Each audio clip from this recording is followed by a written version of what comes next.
ঢাকা আন্তর্জাতিক বাণিজ্য মেলা উদ্বোধন করছেন প্রধান উপদেষ্টা ডক্টর মোহাম্মদ ইউনূস।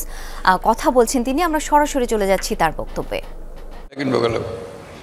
তার একটা আকর্ষণ আছে বাণিজ্য মেলার, এবং তার মধ্যে যত না বাণিজ্যের বিষয়, মেলাটা তাদের মজা বেশি দেখার জন্য, ফুর্তি করার জন্য। আমিও মেলার দিকে এই জন্য যে এটা একটা মস্ত বড় সুযোগ। মানুষ যেহেতু আকৃষ্ট হয়, তার কাছে কথাগুলো তুলে ধরা, তার চিন্তার মধ্যে ঢুকিয়ে দেওয়া, এই সুযোগটা এই মেলা আমাদেরকে দেয়। আমি এই জন্য বলছি এটা সুযোগ। আমরা ব্যবসা বাণিজ্য করি, টাকা পয়সা রোজগার করি, বাণিজ্য করি, আন্তর্জাতিক বাণিজ্য করি, দেশের উপকার হয়, সব কিছু ভালো কথা। কিন্তু তার চাইতে বড় কথা হলো মানুষের মনের মধ্যে কি ক্রিয়া প্রতিক্রিয়া হয়, সেটা তার চিন্তার ভেতরে আমরা কি ঢুকিয়ে দিতে পারি, কে সে কি জিনিসটা সে গ্রহণ করে, সেটা এটা আমাদের দেশের জন্য অত্যন্ত গুরুত্বপূর্ণ। এ দেশটা একটা অপূর্ব সুযোগের দেশ। আমরা উত্তরাধিকার সূত্রে পেয়েছি অসংখ্য মানুষ, 17 কোটি মানুষের দেশ একটু ছোট্ট একটা জায়গার ভেতর, এবং তার মধ্যে বেশিরভাগ হলো টাটকা তাজা তরুণ। এরকম শক্তি খুব বেশি দেশের কপালে আসে নাই, আমাদের এসছে। যেটার কারণে বারে বারে জোর দিচ্ছি এই তারুণ্যের শক্তিকে উন্মোচিত করার, সুযোগ সৃষ্টি করার। তার মধ্যে আরেকটা বিষয় বারে বারে দৃষ্টি আকর্ষণ করি, মানুষ মাত্রেই উদ্যোক্তা, শ্রমিক না। শ্রমিকটা হলো একটা বিপথে চলে যাওয়া, এটা মানুষের পথ না।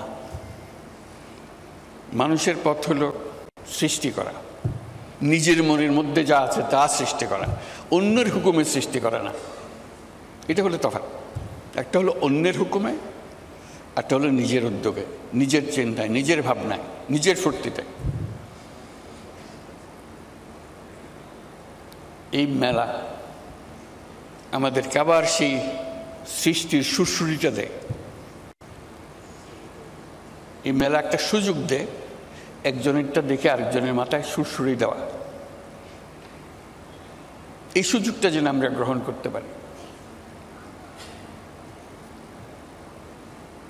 আমার মনে মনে যে মেলার ছক, সেটা হলো এগুলো তো থাকবেই, তার সঙ্গে আরও অনেক জিনিস থাকতে পারে। এটা এক্ষুনি করতে হবে তা না, তো চিন্তাটা আমরা করতে পারি। তরুণদের একাংশ বাণিজ্য মেলাতে, ওই এটা তাদেরই অংশ। এখানে 25 বছরের পরে নিচে হতে হবে এরকম কিছু একটা শর্ত দিয়ে দেওয়া। যারা 25 বছরের নিচে তারা এখানে আসবে, এখানে তারা দেখাতে পারবে তাদের কি করে তারা। আমরা যদি খুঁজি, অবাক কেন, অসংখ্য রকমের কাজ করে তরুণরা, কিন্তু কোথাও স্বীকৃতি নাই, সরকারি স্বীকৃতি নাই, অন্য ব্যবসায়ী মহলে স্বীকৃতি নাই, কিন্তু তারা অনেক জিনিস করে, ছোট ছোট ছোট ছোট জিনিস করে।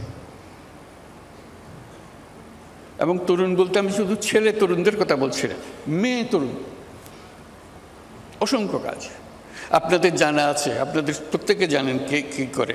ঘরে বসে শাড়ি বিক্রি করে, সে কোথাও জানেন, বাড়িতেই কিছু না, কিন্তু তার ক্রেতা বহু জায়গায়।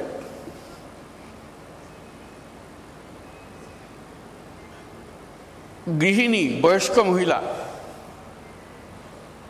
4-5 ছেলে মেয়ের মা ব্যবসা করছে। কি করে? রান্না করে খাওয়ায়।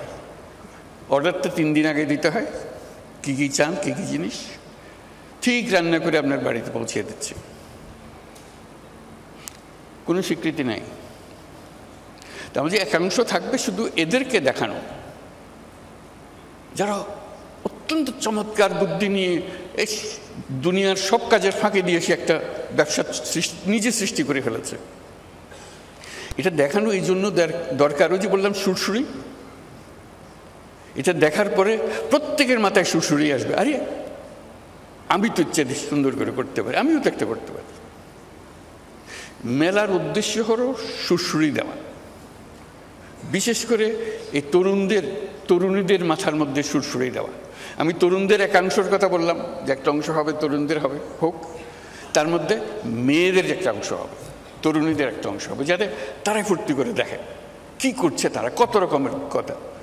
তারা ছেলেদেরটাও দেখবে, ছেলেরা মেয়েদেরটা দেখবে, দেখে আর বুদ্ধি বের হবে। বুদ্ধিতে ঘষা দিলে অনেক বুদ্ধি বের হয়। কাজে সেই সুযোগ সৃষ্টি করা। আপনি বলতে পারেন যে এত লক্ষ লক্ষ ছেলে মেয়ে সারা দেশে করছে, আমরা কয়জনকে জায়গা দেবো এর মেলাতে? এটাও কোনো সমস্যা না। এই মেলার প্রস্তুতি সারা বছর ধরে চলবে, জেলায় জেলায়, উপজেলায় উপজেলায় বাছাই করা কে ফাইনাল মেলাতে জায়গা পাবে, কার বুদ্ধি সবচেয়ে বেশি, এই উপজেলাতে কার বুদ্ধি বেশি। আমি উপজেলাতে বলছি বলতে ওরা কি করবে, অবাক কাণ্ড করে। কৃষির জগতে যে বর্তন হচ্ছে, মানুষের বুদ্ধি চায়।